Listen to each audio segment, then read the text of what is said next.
Hello Trà Vinh xin chào các bạn. Hôm nay thì mình sẽ làm cái món bánh bò nướng nha. Với cái cách làm này thì ai cũng có thể làm thành công món bánh bò nướng ngon với chảo nè. Đặc biệt cái bánh mềm xốp và có rất là nhiều rễ tre luôn. Bánh này dù để nguội cũng không có bị cứng luôn ha. Dễ làm lắm, không có cần lò nướng. Chỉ với cái chảo thôi thì các bạn đã có bánh bò ngon ngay tại nhà thưởng thức rồi. Bây giờ thì cùng xem nhé. Ở đây là mình có 270g bột gạo, thì mình dùng cái loại bột gạo to vậy nè, bột gạo lọc nó sẽ có nhiều rễ tre hơn. Còn không có thì các bạn dùng bột gạo tẻ loại mịn cũng được ha.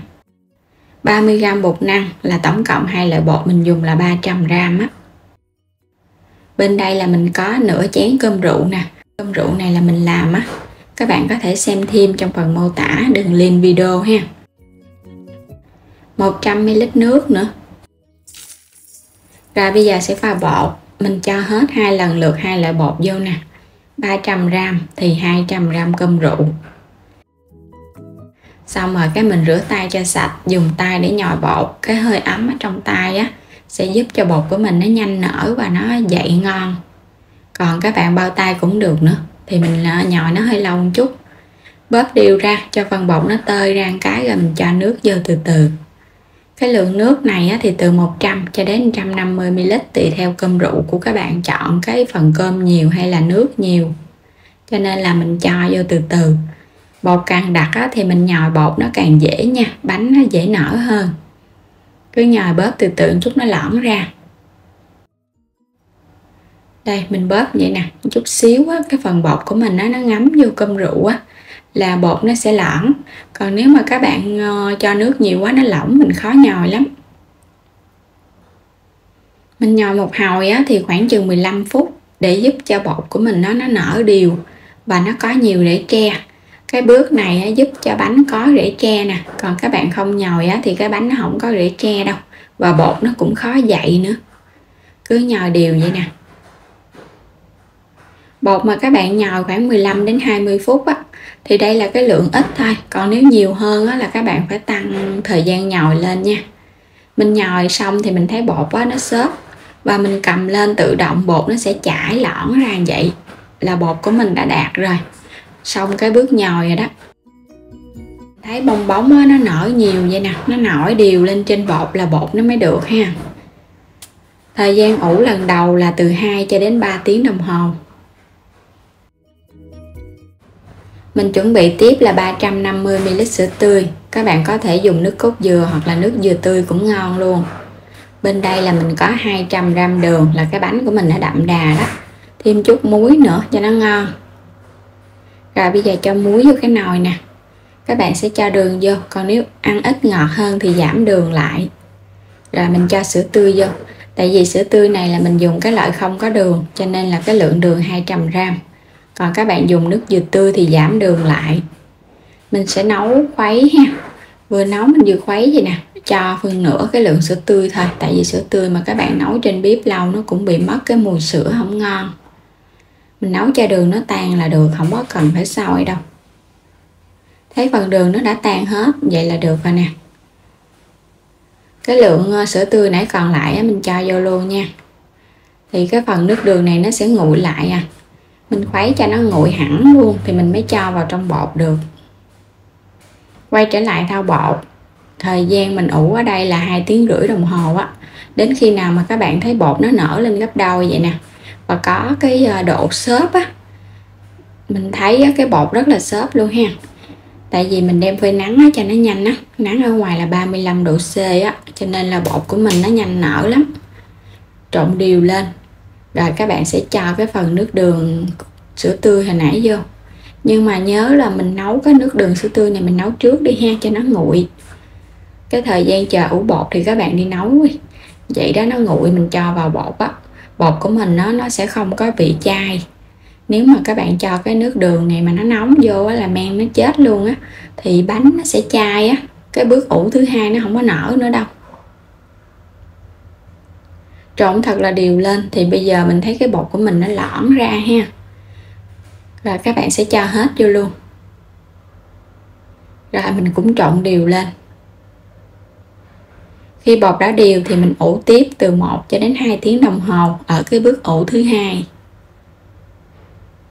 Quay trở lại thao bột, đến khi nào mà các bạn kiểm tra mình thấy nó nở nhiều cái bong bóng bọt lên á, bột á nó sẽ xốp hơn. Cái bước ủ này nó không có nở gấp đôi đâu, nhưng mà nó sẽ có nhiều cái bong bóng bọt li ti. Mình sẽ rây bột lại để cho bột của mình nó mịn hơn, một chút nữa mình nướng cái bánh lên, cái bánh nó mịn. Các bạn nhìn kỹ thì mình thấy những cái bong bóng nhỏ nhỏ á, nó nở li ti á, thì bột nó mới được nha. Mình ủ cũng khoảng 1 tiếng đồng hồ á, phơi nắng. Phần bột mình đã rây cho nó mịn rồi, cái phần lợn cợn này sẽ bỏ đi. Thêm vào trong bột muỗng canh dầu ăn, rồi cái khuấy đều lên. Dầu ăn á, sẽ giúp cho những cái bong bóng li ti á, nó bể đi và bột nó mịn hơn. Mình quét sơ một lớp dầu vào chảo, làm nóng cái chảo. Thì mình để ở mức lửa vừa thôi. Rồi chảo nóng thì các bạn hãy cho bột vô. Mình làm cái bước này giúp cho bánh nó sủi bọt á, nó có nhiều rễ tre. Các bạn chờ chút xíu ha. Cho nó sủi lên thì mình hãy đậy nắp. Khi mà đậy nắp á, thì các bạn nhớ mình xoay cái chảo, và lúc này mình để mức lửa thấp thôi để cho nó chín đều.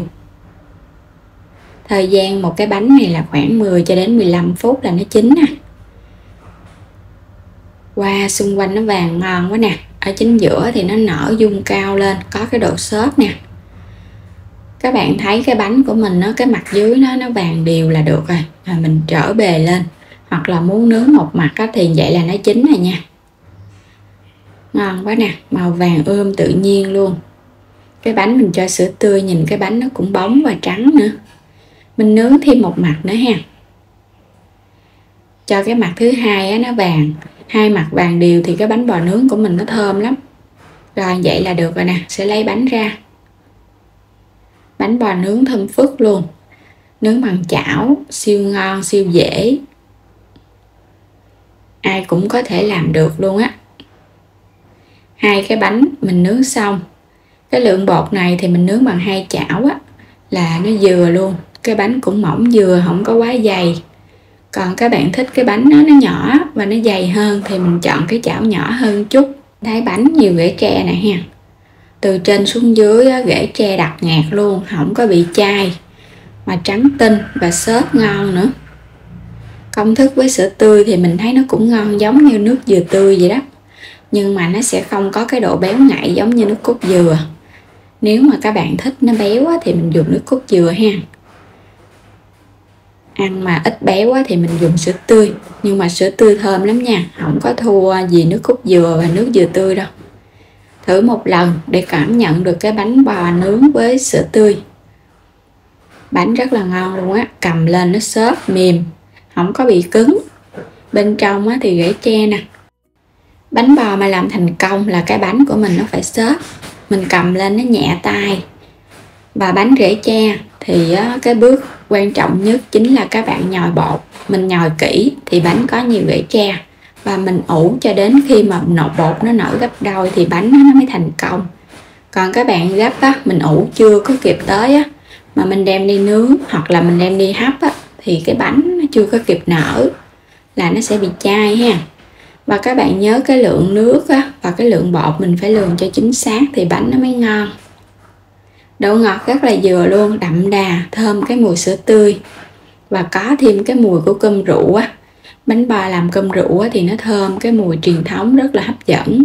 Mà mình làm cơm rượu thì thời gian ủ nó lâu hơn chút, nhưng mà nó ra được cái vị ngày xưa ngon lắm. Đến đây thì chúc các bạn ngon miệng nha. Vui lòng đăng ký kênh ủng hộ Alo Trà Vinh nữa nha. Xin chào và hẹn gặp lại các bạn ở những video tiếp theo.